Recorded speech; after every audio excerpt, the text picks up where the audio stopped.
Subscribe செய்து கொடுத்த எல்லாருக்கும் ரொம்ப நன்றி. வாங்க இன்றைக்கி என்ன ரெசிபி பண்ண போகிறோம்னு பார்த்தீங்கன்னா, இன்றைக்கி வந்து ஒரு ஃபேமஸான ஒரு சர்பத் தான் பண்ண போகிறோம். டெல்லியில் அப்புறம் இஸ்லாமியரெல்லாம் ஜாஸ்தியாக இந்த சர்பத் தான் அதிகமாக செய்வாங்க. பார்த்திங்கன்னா இப்போ இஸ்லாமியர்கள் நோன்பு திறக்கும்போது அந்த மாதிரி ரம்லான் பண்டிகை இப்போல்லாம் பார்த்திங்கன்னா அவங்க வந்து இது ஜாஸ்தியாக இது யூஸ் பண்ணிக்குவாங்க. இந்த சர்பத்து உடம்பு சூட்டை குறைக்கும்னு சொல்லுவாங்க.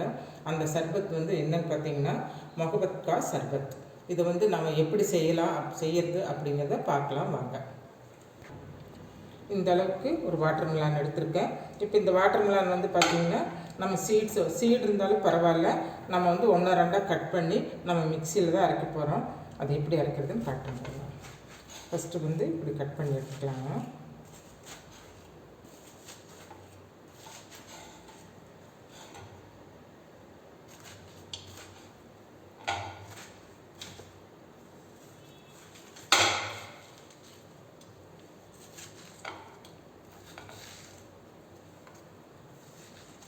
இப்போ இந்த பீசஸ் எல்லாம் வந்து பார்த்திங்கன்னா நம்ம மிக்சியில் தான் அரைக்க போகிறோம்.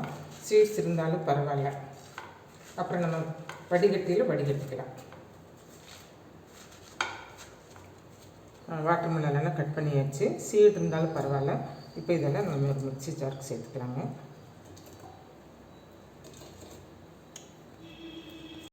இப்போ சர்க்கரை ஒரு 4 ஸ்பூன் சேர்த்துக்கலாங்க.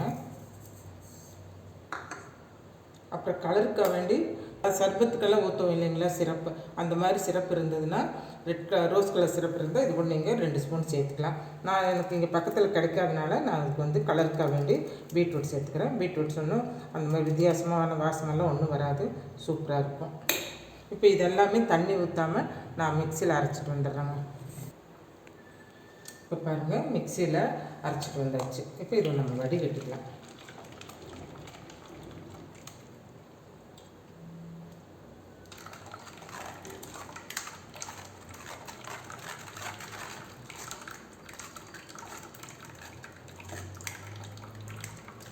இந்த விதைகள்லாம் இது வடிகட்டும் போது வந்துடும்.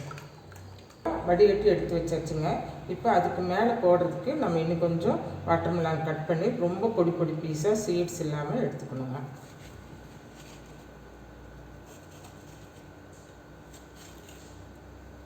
பொடியாக கட் பண்ணணும், அப்படி வச்சிடலாங்க.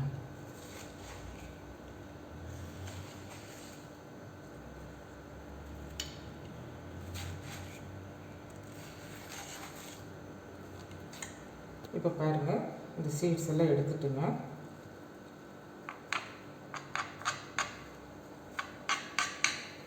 இப்படி பொடியாக கட் பண்ணணுங்க.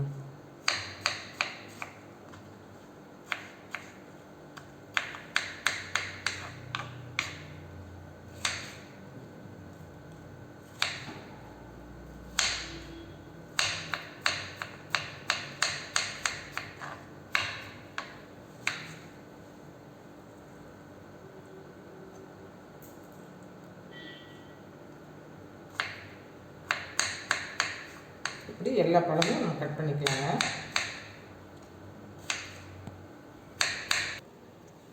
பாருங்கள், இந்த மாதிரி பொடி பொடியாக கட் பண்ணி வச்சாச்சுங்க. இனி வந்து பாருங்கள், இதெல்லாம் மிக்ஸ் பண்ணி எப்படி செய்யணும்னு பார்க்கலாம் வாங்க. இது இப்படி இருக்கட்டும். இதுக்கு வந்து பார்த்திங்கன்னா நல்ல ஒரு கொழுப்புள்ள பால், ஒரு 1/2 லிட்டர் பால், ஃபேட்டுள்ள பால் எடுத்திருக்கேன். அது வந்து ஒரு 1/2 லிட்டர் பால், அது காய்ச்சி நல்லா ஃப்ரிட்ஜில் வச்சு கூலிங் பண்ணி வச்சுருக்கேன். அதை நம்ம இது கூட சேர்த்துக்கலாங்க. இப்போ இதில் வந்து பார்த்திங்கன்னா நம்ம அரைச்சி வடிகட்டி வச்சுருக்குறோம் இல்லைங்களா வாட்டர் மிலான் ஜூஸ், அது வந்து இது கூட நம்ம சேர்த்துக்கலாங்க. இப்போ சுகர் அளவாக இருக்கான்னு பார்த்துக்கலாங்க. நம்ம வந்து ஒரு 4 ஸ்பூன் போட்டுருக்குறோம். இப்போ டேஸ்ட் பண்ணி பார்த்துட்டு பத்தலைன்னா சேர்த்து வந்து பார்த்திங்கன்னா சப்ஜா சீட்ஸ், இது வந்து பார்த்திங்கன்னா நான் நல்லா ஊற வச்சு ஒரு 3 ஸ்பூன் ஊற வச்சு வச்சுருக்கேன். இப்போ இதையும் இது கூட சேர்த்துக்கலாம். இது வந்து நம்மளுடைய விருப்பம் தான், நமக்கு எவ்வளோ தேவைப்படுதோ அவ்வளோ சேர்த்துக்கலாங்க.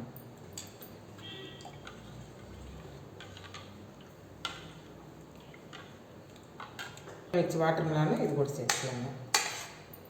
இது ஒரு அளவெல்லாம் இல்லைங்க, நமக்கு எவ்வளோ தேவையோ அவ்வளோ சேர்த்துக்கலாங்க.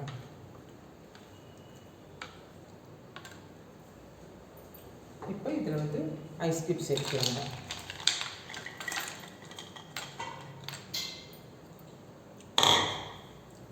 கொஞ்சமாக நட்ஸு சேர்த்துக்கலாங்க. பாருங்கள், இந்த மொஹப்பத் கா சர்பத் வந்து ரெடி ஆகிடுச்சுங்க. இப்போ வந்து நம்ம சர்வ் பண்ணிடலாங்க. ரெடி ஆகிடுச்சுங்க. இது பேர் புதுசாக இருக்குது பார்த்தீங்களா, மொஹப்பத் கா சர்பத். இது வந்து பார்த்திங்கன்னா இஸ்லாமியர்லாம் அதிகமாக இது யூஸ் பண்ணுவாங்க. இதை நாமளும் இதே மாதிரி இதே அளவுகளோடு செஞ்சு பாருங்கள். இது கூட வந்து பார்த்திங்கன்னா நீங்கள் பாதாம் பீசன் சேர்த்துக்கலாம், நட்ஸ் எல்லாம் நிறைய சேர்த்துக்கலாம். அதெல்லாம் நம்மளுடைய விருப்பம் தாங்க. இதே அளவுகளோடு செஞ்சு பாருங்கள். இந்த வீடியோ பிடிச்சிருந்ததுன்னா இந்த வீடியோக்கு ஒரு லைக் பண்ணுங்கள், ஷேர் பண்ணுங்கள், கமெண்ட் பண்ணுங்கள், சப்ஸ்கிரைப் பண்ண மறந்துடாதீங்க. மீண்டும் ஒரு புதிய வீடியோவில் சந்திப்போம். நன்றி, வணக்கம்.